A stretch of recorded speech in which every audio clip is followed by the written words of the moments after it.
deposito, bunga rekening giro ya, itu ya, penjualan aset-aset yang ada keuntungannya gitu. Nah, PAD ini sebenarnya mengalami penyesuaian terutama terhadap pajak daerah. Kenapa? Karena contohnya pajak restoran. Mana bisa lagi kita memajaki restoran? Orang mereka aja susah untuk melakukan apa istilahnya? Berjualan karena dibatasi dan itu harus dilakukan karena kondisi COVID ini saya melihatnya juga semakin tinggi di Jakarta ya. Ada beberapa daerah PAD-nya sampai turun 50%. Ya. Nah, ini yang jadi masalah. Di DPRD itu sering menggunakan pola pokoke. Pokoke itu gue nggak mau tahu, pokoknya harus naik. Padahal kondisinya nggak bisa mendukung. Itu. Ya, makanya secara teori belum ada kesepakatan ya. Ya, bagaimana namanya dan bagaimana kaidah pengukurannya. Sehingga muncullah poin-poin bahwa kami di pemerintah pusat, terutama di DJPK, kita selalu melakukan yang namanya spending review. Ya, spending pengeluaran review itu artinya semacam memantau atas pengeluaran Pemda. Ya, kita sudah melakukan pembatasan. Ya, pembatasan. Nah, ini yang jadi masalah. Pembatasan itu dipandang oleh pemerintah daerah itu lebih kepada pengekangan. Padahal kita tahu sebenarnya COVID ini kadangkala banyak di daerah yang menganggap bahwa di daerah itu kami tidak ada COVID-nya, Pak, masih hijau. Benar, saat di bulan Maret itu 542 Pemda belum semuanya yang kena.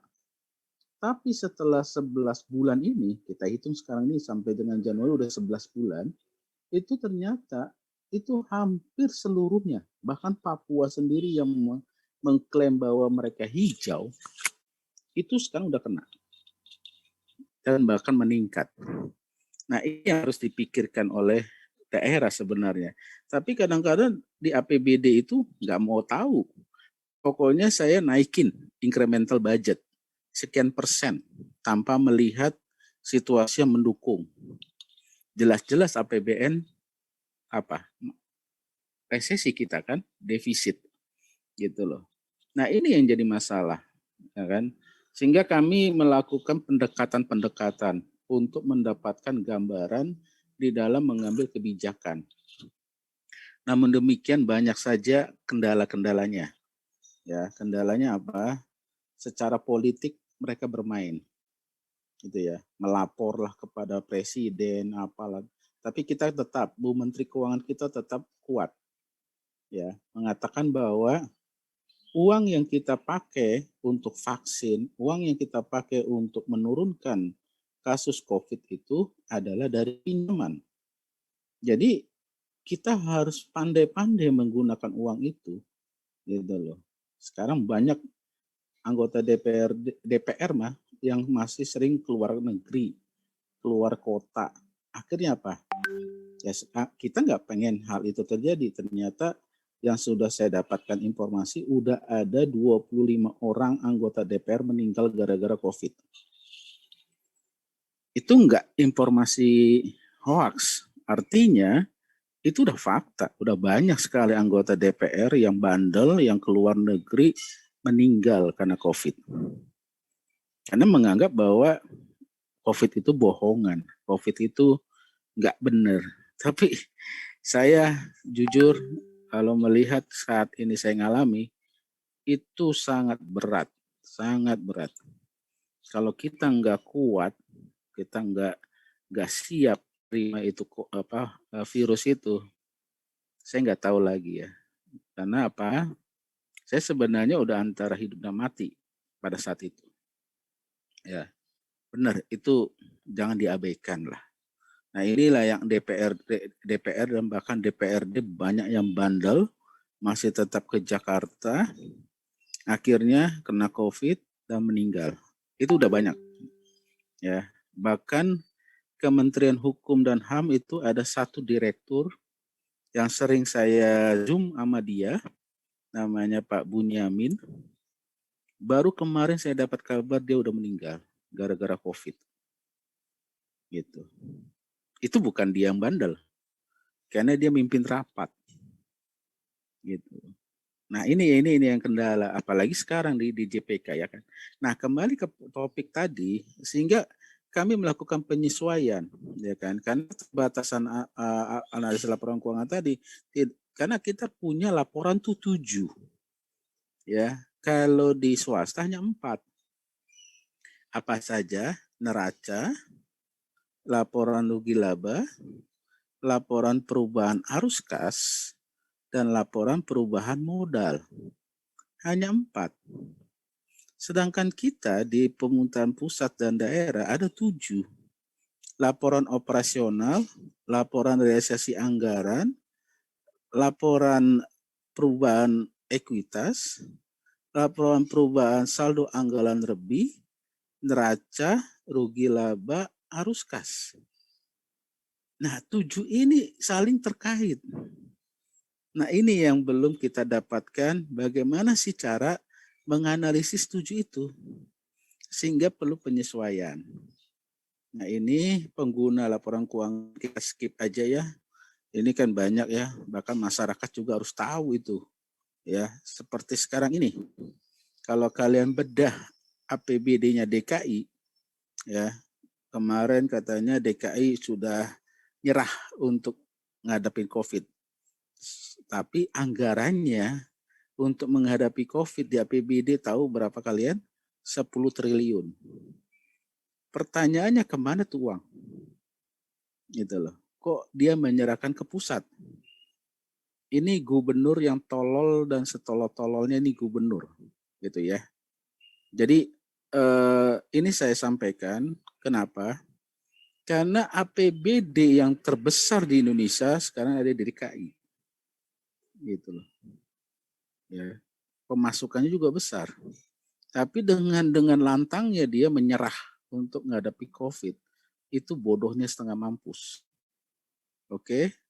Ini saya sampaikan dalam kuliah ini bukan apa-apa. Kita harus tahu itu, masyarakat harus tahu. Ya, dana-dana mana saja yang dipakai. Mana yang bermanfaat kepada masyarakat. Ya. Dengan FPI dibubarkan, ya, berarti sudah berkurang itu dananya DKI ke ormas-ormas. Ya. Ini hal-hal yang dilihat oleh pemerintah pusat. Kalau berbicara politik, kita bermain di politik juga gitu ya. Banyak anggaran yang tidak digunakan dengan baik gitu ya. Oke, tujuannya apa? Ya kan ini udah jelas ya. Mengetahui kondisi keuangan, ini umum lah. Nah, yang ingin saya tekankan di sini adik-adikku semua, bahwa analisis-analisis yang tadi saya sampaikan, horizontal, vertikal itu masih bisa dipakai di APBD maupun APBN. Kita hanya melihat saja. Ya kan? Kita ada yang namanya mandatory spending. Pengeluaran yang wajib. Apa saja? Pendidikan 20%. Itu diatur di undang-undang. Undang-undang dasar lagi. Ya. Terus kesehatan berapa persen? 10%. Juga undang-undang kesehatan mengatur itu. Ya, artinya wajib itu, mandatori namanya.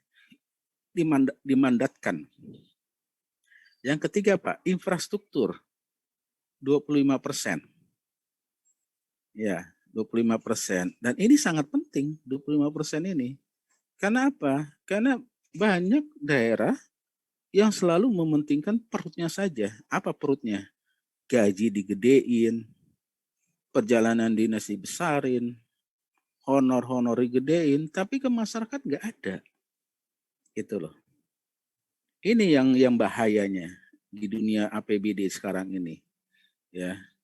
Memang ada beberapa kepala daerah yang bagus, Risma, Pak siapa namanya tuh, Ridwan Kamil, itu bagus-bagus juga itu. Ya. Tapi itu hanya baru sekitar 20 sampai 30 Pemda yang saya hitung ya, yang memiliki pemikiran yang sangat bagus. Apa akibatnya? Ya nggak maksimal. Kita ada 542 Pemda, 34 provinsi, ya, 508 kabupaten kota. Itu yang kita giniin. Dan transfer ke daerah dan dana desa kita, ya, sampai 800 triliun. Sepertiga dari APBN kita ke daerah. Masa nggak ada manfaatnya? Sampai ada daerah yang pendidikannya, kalian lihat tuh, ambruk sekolahnya. Kemana uang itu semua? Kemana? Gitu loh. Ini yang jadi masalah. Bahkan Pak Presiden sini ngamuk itu wajar. Karena uangnya udah banyak ke daerah. Jujur aja, dengan adanya pandemi, kami tuh hemat loh perjalanan dinas kami. Ya, perjalanan dinas, rapat di hotel, sudah hemat kami. Tapi herannya di daerah masih banyak lagi orang yang anggota DPR-nya maunya ke hotel. Ke hotel, pesta, main cewek lah, apalah. Itu anggota DPRD itu banyak itu. Ya, ini saya sampaikan, bukan apa-apa. Karena memang saya lihat sendiri gitu ya, gaya-gaya mereka itu. Ya, ini harus kita camkan gitu ya. Dan ini banyak cara-cara yang aneh di sini ya. Jadi faktanya sebenarnya analisis horizontal vertikal ini penting. Analisis perubahan financial statement juga kita bandingkan pendapatan tahun lalu bagaimana, trennya bagaimana ini ya. Ya. Ini yang penting saya lihat analisis trennya. Ini perlu gitu loh ya. Naik nggak sih setiap tahun ya. Oh ya Dek, nanti adik-adikku saya akan pindah keluar ya. Saya mau jemur nanti di luar, tapi tetap kuliah kita ya. Jam 8 nanti saya akan keluar. Oke. Analisis sumber dana dan penggunaannya kita lakukan. Tadi saya katakan, hampir 90% setiap daerah itu ya membutuhkan dari pusat. Jadi aneh aja orang daerah tuh mengatakan bahwa kami tidak perlu orang pusat, kami bisa. Lah wong dananya aja hampir 90% sumber dananya itu ada di pusat dan kami serahkan melalui apa? DAU, dana alokasi umum, dana alokasi khusus, dana bagi hasil, dana insentif daerah, dana desa. Coba, dana otsus, otonomi khusus. Itu udah banyak sekali. Tapi banyak daerah yang menganggap bahwa kami nggak butuh pusat. Itu begonya setengah mampus. Gitu loh. Yang kedua, daerah tuh kalau diatur ngotot. Ototnya apa? Kami ini kan otonomi. Otonomi itu sebenarnya apa? Mengatur dirinya sendiri. Gitu loh. Contoh yang konkret apa? Dia sudah berkeluarga, ya nggak perlu lagi minta sama orang tuanya. Dia harus bisa menghidupi keluarganya sendiri. Itu otonomi namanya. Jadi ini yang konsep ini yang disalahgunakan. Jadi adik-adikku semua, ini perlu kalian tahu gitu loh. Kalau kita sudah berkeluarga, suka atau tidak suka, ya siap atau tidak siap, kita harus menghidupi istri kita, anak kita. Dengan apa? Kita bekerja. Gitu. Ya sayang, sebentar sayang. Nanti Bapak keluar, Mak. Ya, aku sambil jalan ya, keluar ya, adik.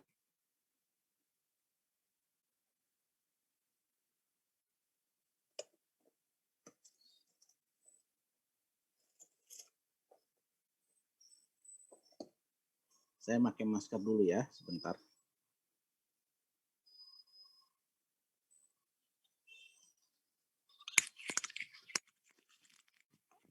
Halo, suara saya kedengaran? Halo, Dengar.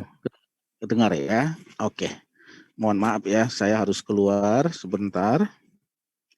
15 menit sih, 20 menit saya harus berjemur.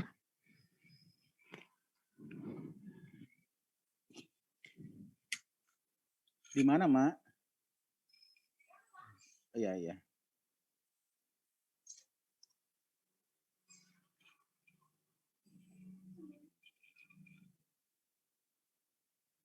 Turun, Bella.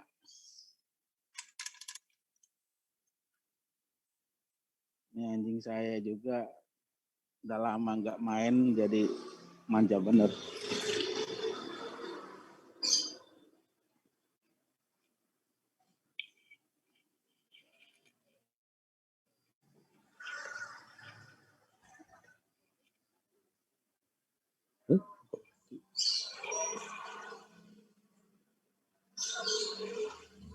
Yo, kok mati ya? Halo? Iya, Pak. Oh, masih ada ya? Aduh, terang banget ya.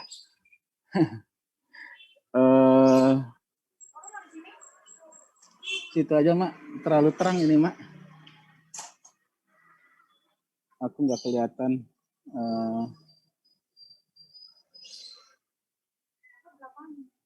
Ya, sini dulu.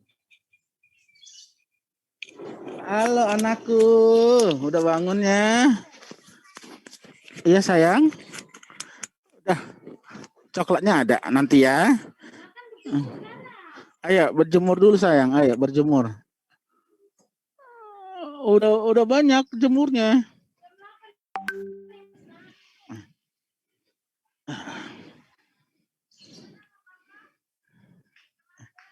Ya, saya lanjut ya.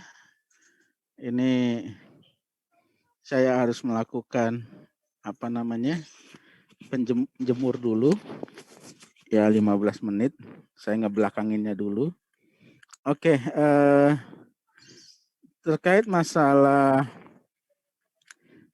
ini analisis ketaatan peraturan.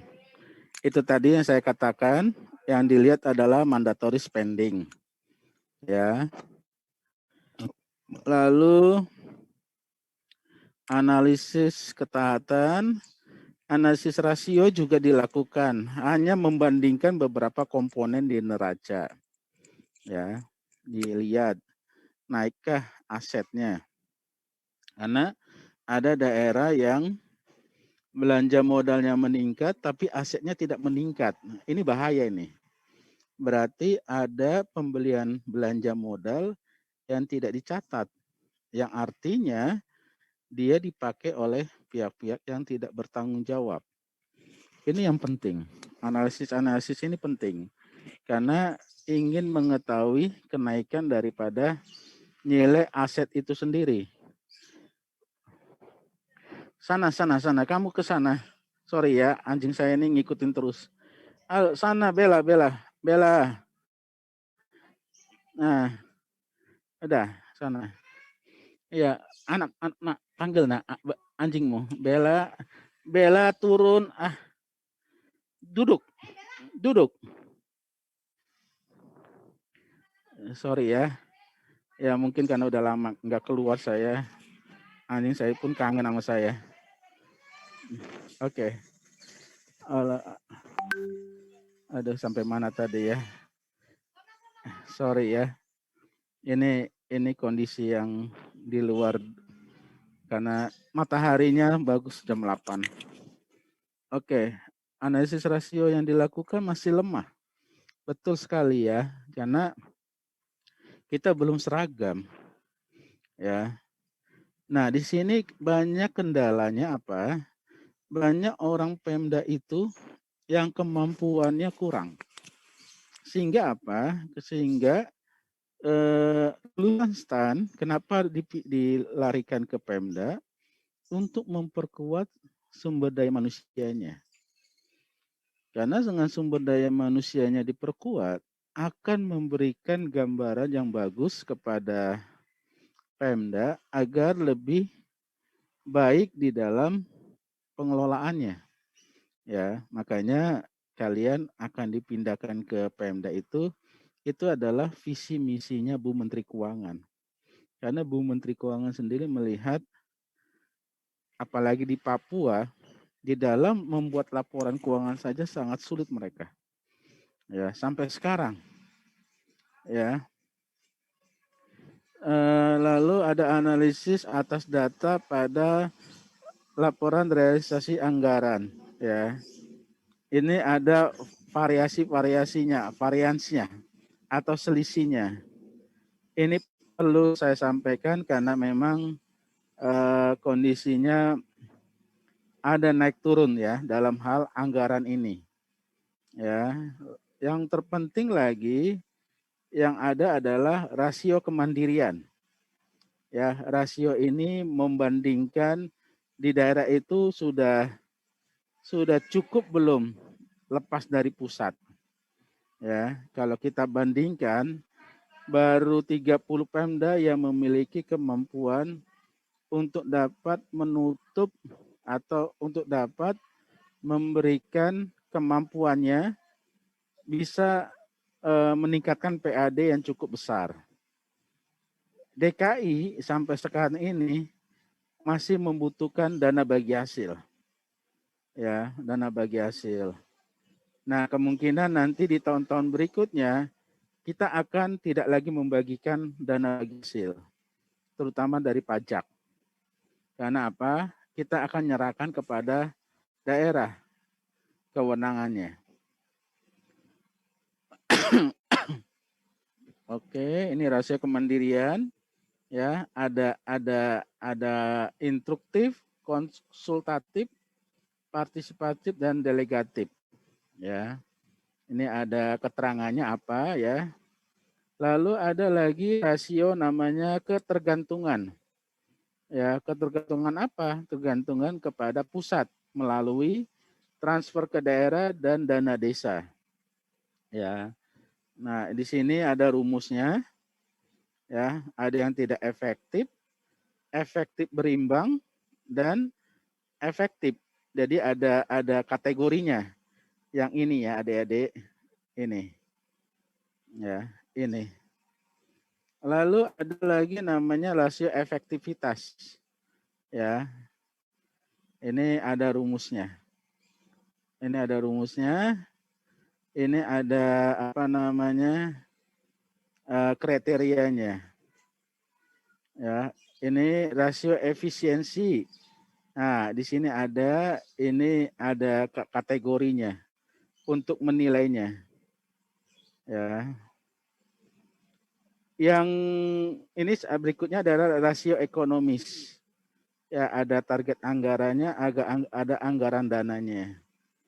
Ya, rasio keserasian kita pakai juga. Ini rasio-rasio pertumbuhan, ya, debt service ratio, ini semua rasio-rasio yang kita ciptakan, kita buat gitu ya, untuk memberikan gambaran yang cukup komprehensif ya. Ini ada rasio belanja pegawai terhadap total belanja, ada rasio. Nah, ini rumus-rumusnya ada. Ya. Ini hanya menggambarkan saja kita menciptakan jenis rasio untuk mendapatkan gambaran yang menyeluruh. Ini rasio Silva ya.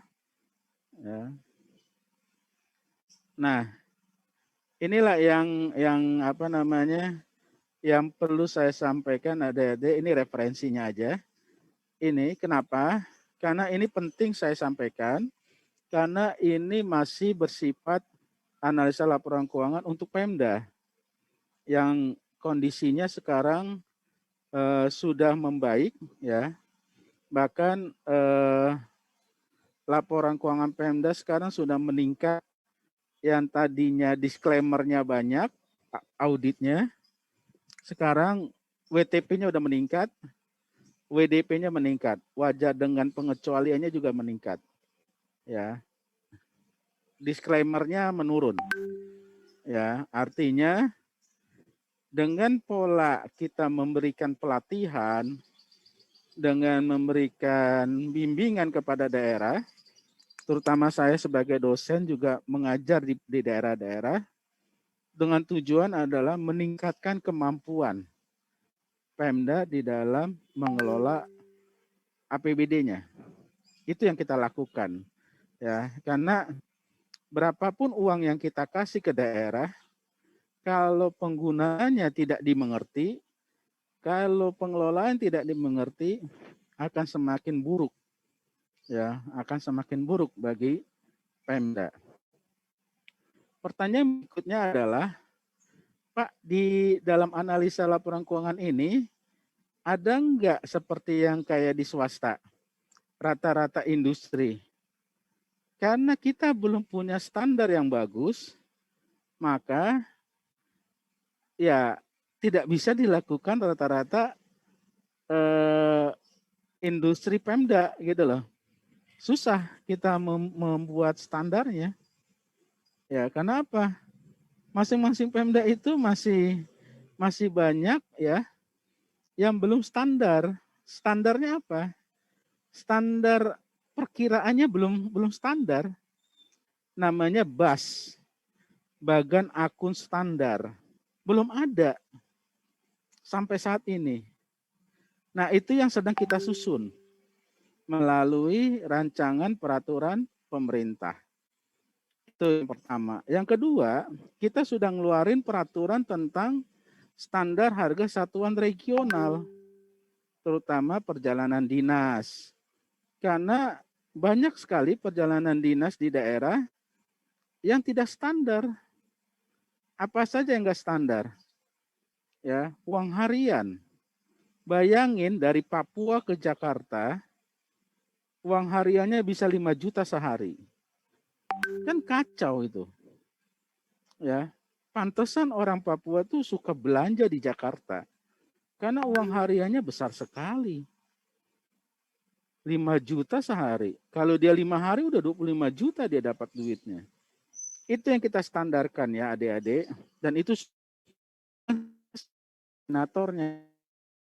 Jadi saya tahu persis berapa sih uang hariannya di daerah. Saya tahu persis. Sehingga itu kita standarkan. Honorarium, honor-honor. Udah banyak di daerah.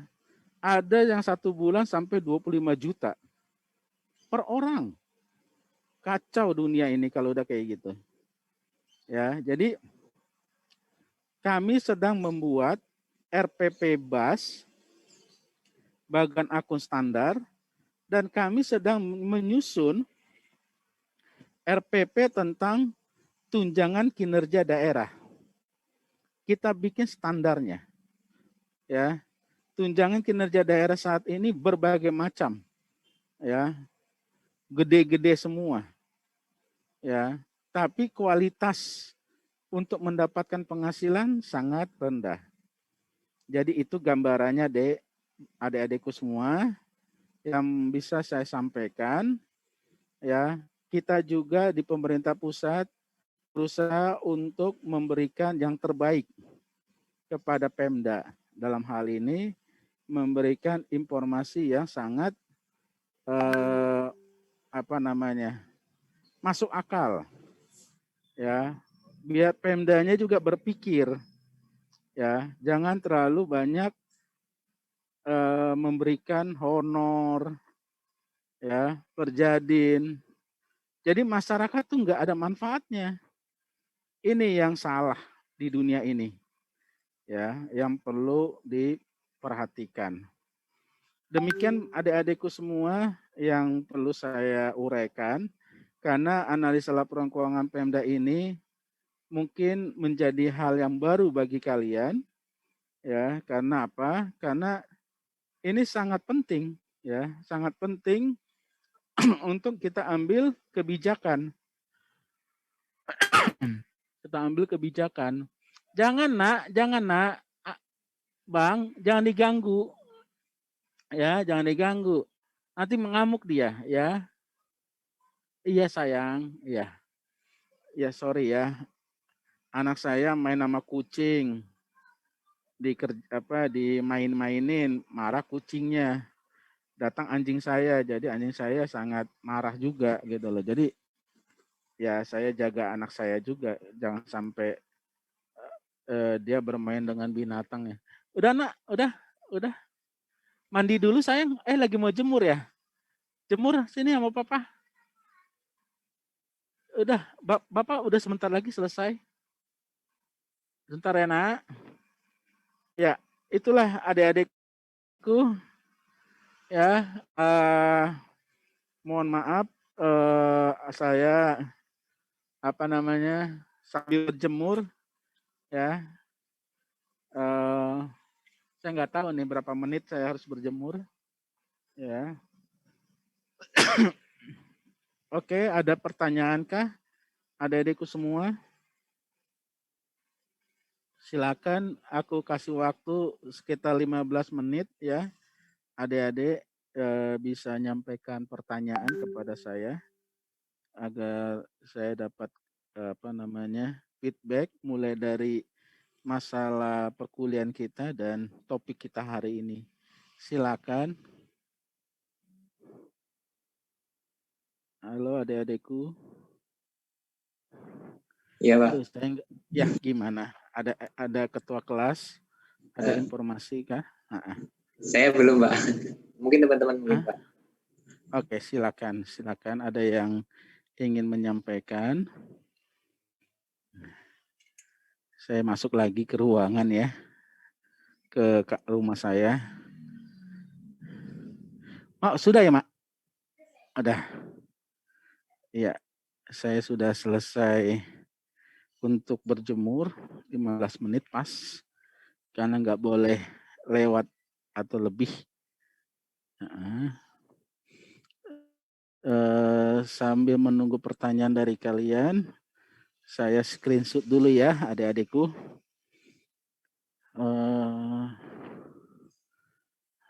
Oke. Saya kembali dulu ke kamar saya dulu sebentar.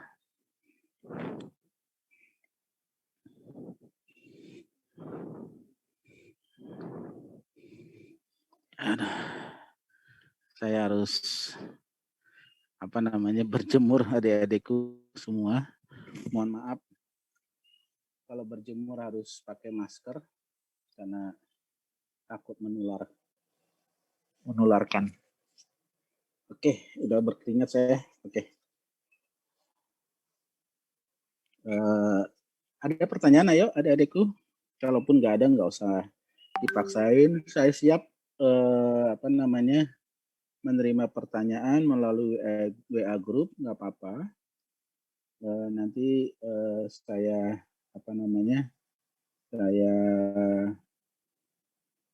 jawab dengan waktu yang saya lihat waktunya ya, karena siang itu saya harus tidur istirahat.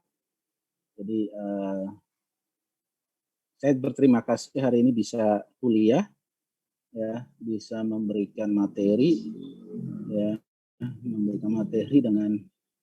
dengan berjemur juga. Jadi mohon maaf kalau saya nggak maksimal karena ini adalah pertemuan terakhir.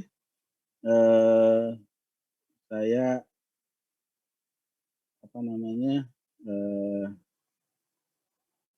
mengucapkan terima kasih. Mohon maaf jika ada kata-kata yang kurang baik, pelayanan saya yang kurang sempurna, bukan karena disengaja, karena memang ya istilahnya ya saya nggak bisa menolak virus ini ya. Jadi saya mohon maaf atas penyakit saya ini, kena COVID. Jadi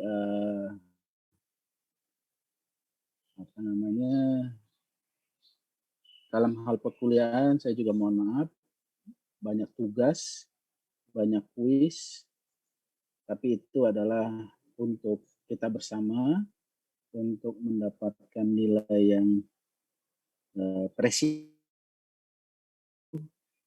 yang dapat dipertanggungjawabkan ya kepada kampus.